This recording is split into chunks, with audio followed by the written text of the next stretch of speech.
Entorno económico. Todo lo que necesitas saber sobre economía, impuestos, trámites, asesoría, finanzas personales, empresas. Entorno económico. Le saludo con mucho gusto. ¿Usted conoce qué es la UMA, la Unidad de Medida Actualizada? Le invitamos a que lo escuche en esta ocasión, para lo cual hemos invitado al contador público certificado Héctor Arteaga Canchola, quien maneja muy bien este tema al que tenemos que acostumbrarnos ahora todos nosotros. Platícanos un poquito, contador, qué es esto de la UMA y las cuestiones. Claro, con todo gusto. La UMA es una unidad de medida y actualización. Si le dejamos así en ese término, pues no vamos a entender de qué se trata. Pero si comentamos que es una unidad de cuenta, de base, de medida, de índice, donde se utiliza para determinar la cuantía de las obligaciones que contemplan las leyes federales, estatales y municipales, nos vamos a dar cuenta que viene a sustituir el salario mínimo que estaba referenciado en todas esas leyes. Y entonces nos va a servir para calcular de una manera más equitativa este tipo de obligaciones. Durante décadas veníamos viendo que el salario mínimo general se incrementaba siempre al principio de año, el día primero de cada año, pero venía castigado porque la Comisión Nacional de los Salarios Mínimos no podía incrementar lo suficiente el salario mínimo para que no perdiera el valor adquisitivo, porque se incrementaban todos los bienes y los servicios, pero también, y los productos, pero también se incrementaba de manera inherente todas esas obligaciones. Y te pongo un ejemplo. Una persona, un conductor que se pasaba un alto de un semáforo, le llegaba una sanción que iba de 3 salarios a 30 salarios mínimos. Hoy por hoy ya no son salarios mínimos, ya son UMAS. De tal suerte que ese conductor, inclusive si no hubiera tenido un ingreso, le afectaba que esa sanción se incrementara con lo que incrementara el salario mínimo. De tal suerte que tenemos para 2017 que los salarios mínimos se vieron incrementados casi en un 10%. Y este efecto fue de que todos los salarios mínimos los desincorporaron de todas esas leyes federales, estatales y municipales, para que tener la oportunidad de ir subiendo el salario mínimo y que paulatinamente vaya alcanzando su poder adquisitivo. En otros términos, no hubiera sido posible incrementar casi un 10% el salario mínimo. Sí, efectivamente vimos que, nos quedamos así como qué pasa con todo lo demás, pero efectivamente vimos que esto viene a suplir todas las cuestiones plasmadas en las leyes. ¿Qué ley lo maneja esta unidad de medida actualizada y cada que se incrementa y cuándo nace en realidad? Vamos Correcto. A empezar por ahí. Correcto. Es una reforma importante y nos afecta a todos en gran medida. Viene la reforma de la Constitución Política de los Estados Unidos Mexicanos en el artículo 123. En su apartado A hay una fracción sexta ahí que se reforma el primer párrafo.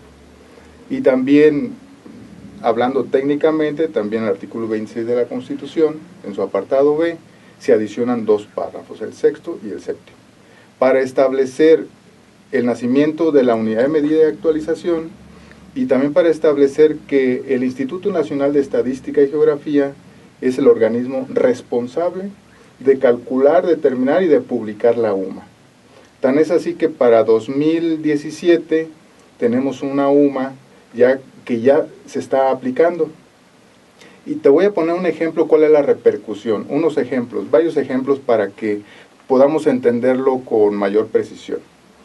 Te puse el ejemplo del reglamento de tránsito y vialidades del Estado, pero hay más. Imaginemos la ley federal de trabajo, en donde un patrón no paga la PTU, el reparto de utilidades a los trabajadores. Hay una sanción, lo marca la misma ley federal de trabajo, de 250 veces salario mínimo a 5,000 veces salario mínimo. Pues hoy ya no son veces salario mínimo, son unidades de medida de actualización, que es la UMA. ¿Cuál es el beneficio? Que el salario mínimo 2017 está en 80.04 y la UMA está en 75.49. ¿Será menor la sanción? Por supuesto. Bueno, efectivamente sí sufre un incremento con respecto al 2016, pero no tal incremento como sufrió el salario mínimo 2017. Así es. Las cuotas de seguridad social, un aspecto muy importante, van a bajar. Si se hubieran mantenido sin incremento de salarios mínimos, estaríamos viendo un efecto de pagar menos cuotas de seguridad social. Pero bueno, el salario mínimo se incrementa, también se incrementa la UMA, pero no en la misma proporción. El salario mínimo vemos el incremento un 10% y la UMA en un 3.4%. El salario mínimo entonces se ve liberado para realmente favorecer al trabajador. Así es. Como, bueno, no es realmente como tiene un rezago de muchos años, de muchas décadas, no va a alcanzar de la noche a la mañana. Todos, pero particularmente a algunos no los beneficia igual. ¿A quién podríamos decir que no beneficia, contador? No beneficia algunos contribuyentes que tienen subsidios, que tienen reducciones, que tienen estímulos, los agapes, los agricultores, ganaderos, así es, pesqueros. Sí, a ellos, como tienen una exención, un subsidio, en veces de salario mínimo, ahora son en veces de UMAS. Y como la UMA es menor, el subsidio va a ser menor para ellos. Ahí sí hay una es. disminución. Bueno, aunque insisto, sí hay un incremento con respecto al año pasado, definitivamente de la UMA, ¿no? Sí, estábamos hablando que era 73.04 sube a 75.49. Sí hay un incremento, pero mucho menor que lo que subió el salario mínimo. Claro. Está liberado, pues, y puede haber un perjuicio para ese tipo de contribuyentes. Correcto. Nace una ley reglamentaria de la Constitución, hay una ley reglamentaria que se publica el 30 de diciembre del 2016, y es una ley para determinar la cuantía de la UMA, específicamente para eso, dirigida al INEGI. Y después el INEGI publica la nueva UMA el día 10 de enero ya del 2017. Muy bien. Entonces diríamos que la encargada, como bien lo ha señalado, de estar determinando el nuevo valor de la UMA será el INEGI. Así es. Muy bien. Entonces, el salario mínimo general ya no será utilizado ni como unidad de cuenta, ni como base o referencia, medida o índice. ¿Qué pasa con el salario mínimo entonces ahora? Sí, sí se debe de seguir utilizando, pero para aspectos de su propia naturaleza. O sea, sí se puede utilizar, se debe de utilizar, está en las leyes, pero para circunstancias que no son de su propia naturaleza, se va a utilizar la UMA. Ahí hay una incertidumbre porque no se ha precisado en qué caso se debe utilizar la UMA y en qué caso se debe utilizar el salario mínimo general como una unidad de cuenta, de medida, de base, de índice. O sea, no hay esa tal precisión. Y te pongo un ejemplo. El salario mínimo para registrar un trabajador en el Seguro Social es el que está vigente. No se puede registrar con un salario inferior al mínimo, pero también hay un techo para registrar a ese trabajador de 25 salarios mínimos. Bien, sí, el seguro, como tope máximo para... Entre un salario mínimo y hasta 25. Hasta 25. El Seguro Social ha establecido que ese tope máximo ya no son 25 salarios mínimos, sino que son 25 UMAS. ¿Es una circunstancia de la propia naturaleza del salario mínimo? Así es. ¿O es una circunstancia de la propia naturaleza de la UMA? Entonces ahí caemos en la duda, ¿no? Correcto, porque tiene afectaciones. Claro. Si bien topado a 25 UMAS va a ser inferior a topado a 25 salarios mínimos, el pago de las contribuciones de seguridad social van a ser inferiores, pero por otro lado el trabajador pudiera tener un perjuicio en su jubilación, en su pensión. Bien, ¿y el Seguro Social ya definió esta parte de...? Ya está definida a 25 UMAS, topado el salario. Hablando ahora del Infonavit, contador, ¿qué Sí. pasa con la ley de Infonavit? ¿También se adecúa a las sumas? ¿Y qué pasa con los créditos determinados con respecto al Infonavit? Correcto. ¿Son con base en UMAS, con base en salarios mínimos? Sí. ¿Cómo está establecido entonces? Sí, bien.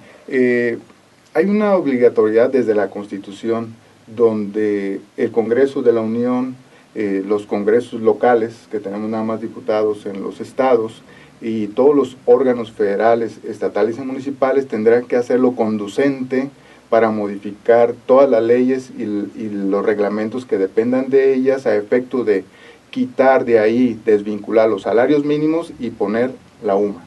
Es decir, que la ley, en lugar de señalar las sanciones de tantos salarios mínimos, veces salarios mínimos, ahora tendrá que decir tantas UMAs. Así es. Hay que hacer todas esas adecuaciones. Es trabajo que ya han venido haciendo, tenían un año para terminarlo, se venció ya en el mes de enero, pero la mayoría ya realizó esas modificaciones con el Infonavit a efecto de que ese contrato que está en veces de salario mínimo hagan un convenio para que pase a UMAs. Sí, porque ahorita, bueno, ese crédito ya incrementó en un 10%, ¿no? De acuerdo al salario, al incremento del salario 2017. Sin embargo, así es.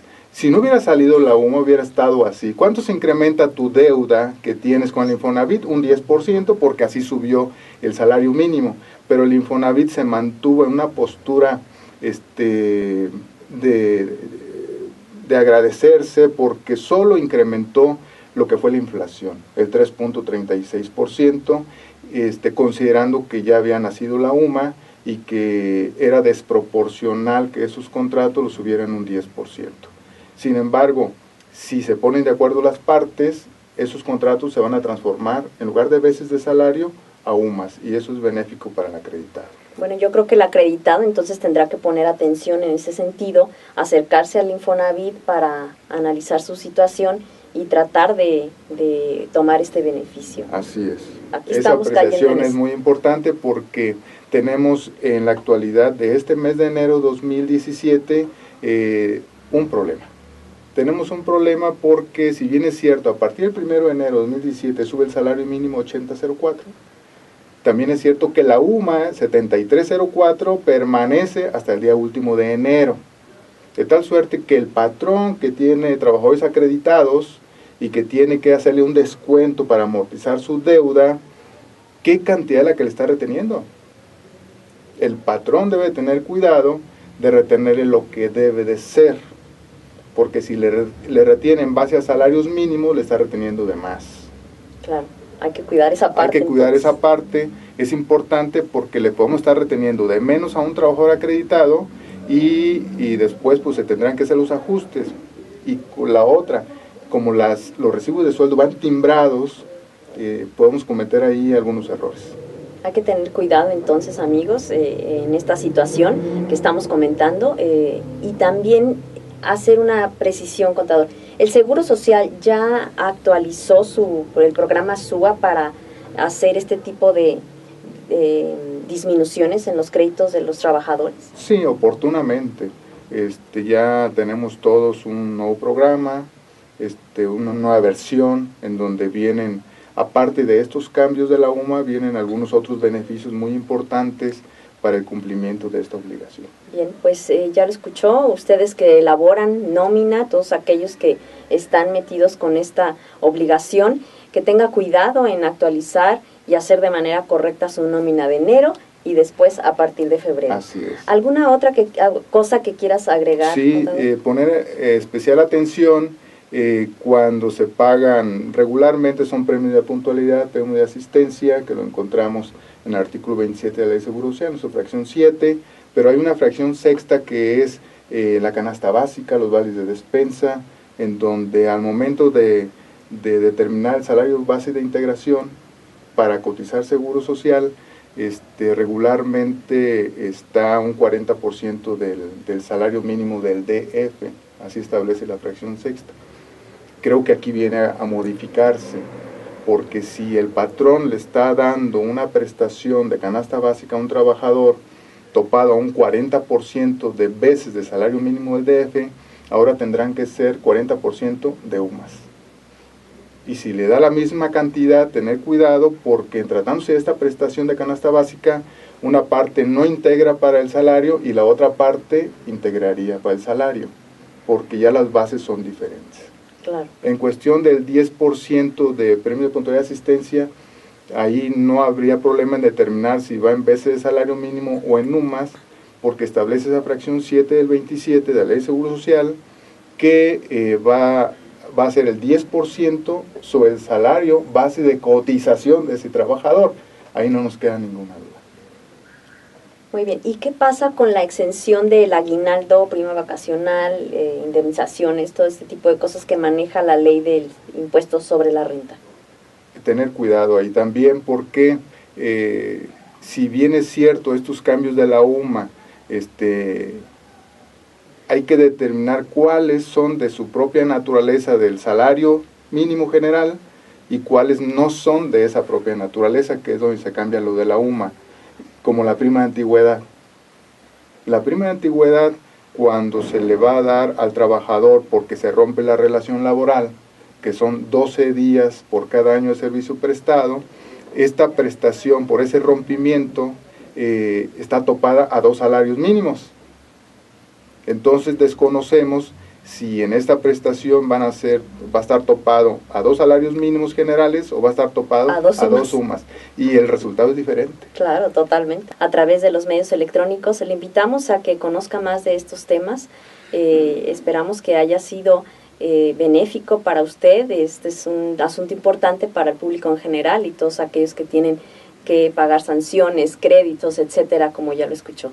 Y lo invitamos a que nos vean en la página del periódico Cambio de Michoacán, que es www.cambiodemichoacán.com.mx, y asimismo nos puede ver en la página del Colegio de Contadores Públicos de Michoacán, que es www.ccpmich.com.mx.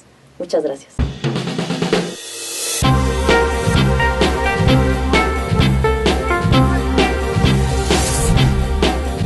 Entorno económico. Todo lo que necesitas saber sobre economía, impuestos, trámites, asesoría, finanzas personales, empresas. Entorno económico.